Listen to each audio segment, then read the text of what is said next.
समोर जे खडकाळ बेट आहे त्या बेटाच्या आजूबाजूला आसपासच्या भागामध्ये हे संपूर्ण छत्रपती शिवाजी महाराजांचं भव्य असं स्मारक जे आहे ते होणार होतं, परंतु ते स्मारक अद्याप देखील उभं राहिलेलं नाहीये। त्यामुळे सरकारने अशा पद्धतीचं उद्घाटन समारंभ करून फक्त निवडणुकीचा स्टंट केला आहे का असा सवाल जो आहे तो छत्रपती संभाजीराजे यांनी उपस्थित केलेला होता। परंतु ज्या ठिकाणी खडकाळ भाग आहे त्या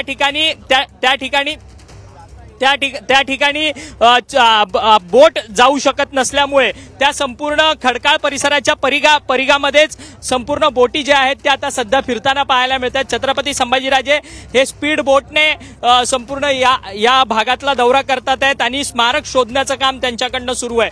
ज्या स्मारकाच्या भूमिपूजनाला स्वतः संभाजीराजे उपस्थित होते, परंतु आता तेच संभाजीराजे हे स्मारक कुठे आहे असा सवाल जो आहे तो आता उपस्थित करताना पाहायला मिळतात आणि दुर्बीणने संपूर्ण काम झालेल्या स्मारकाची पाहणी जी आहे ती त्यांच्याकडनं केली जाते। खरं तर या स्मारकाचं काम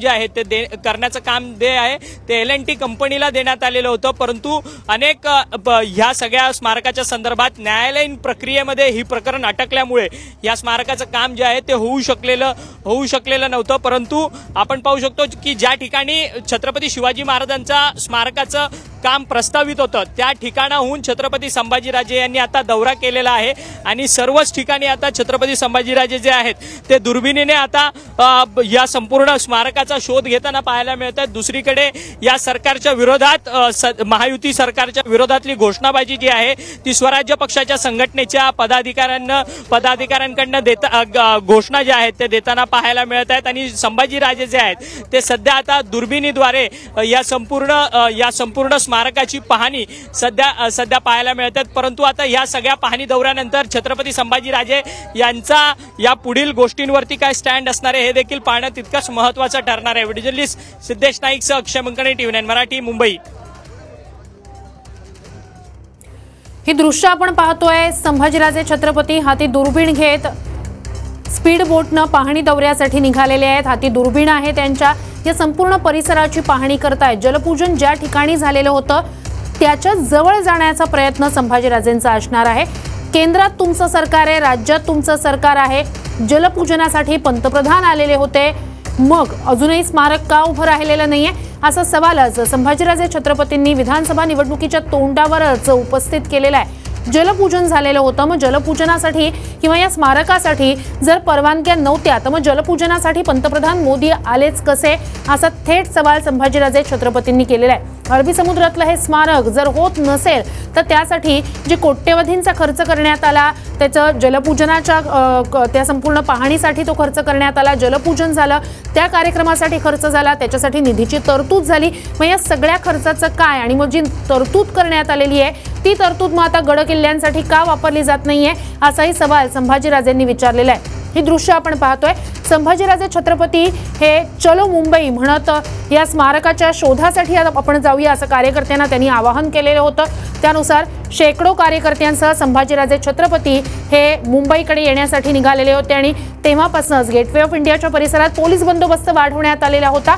संभाजीराजे जेव्हा गेटवे ऑफ इंडियाच्या परिसरात दाखल झाले त्यांच्यासोबत शेकडो कार्यकर्ते होते, तेव्हा काहीसा संघर्ष झालेला होता, काही कार्यकर्त्यांना पोलिसांनी ताब्यात घेतलेलं होतं।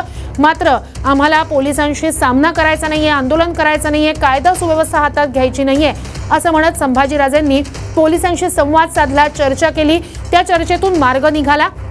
आधी पोलिसांचं असं म्हणणं होतं की 5 कार्यकर्त्यांनाच घेऊन तुम्हाला जाता येईल, मात्र मग संभाजीराजेंनी पोलिसांशी संवाद साधत चर्चेतून मार्ग काढत 50 कार्यकर्त्यांना सोबत घेत आता ते पाहणी दौऱ्यासाठी रवाना झालेले आहेत। एका स्पीड बोटीत काही मोजक्या 2 ते 3 पदाधिकाऱ्यांसोबत संभाजीराजे आहेत।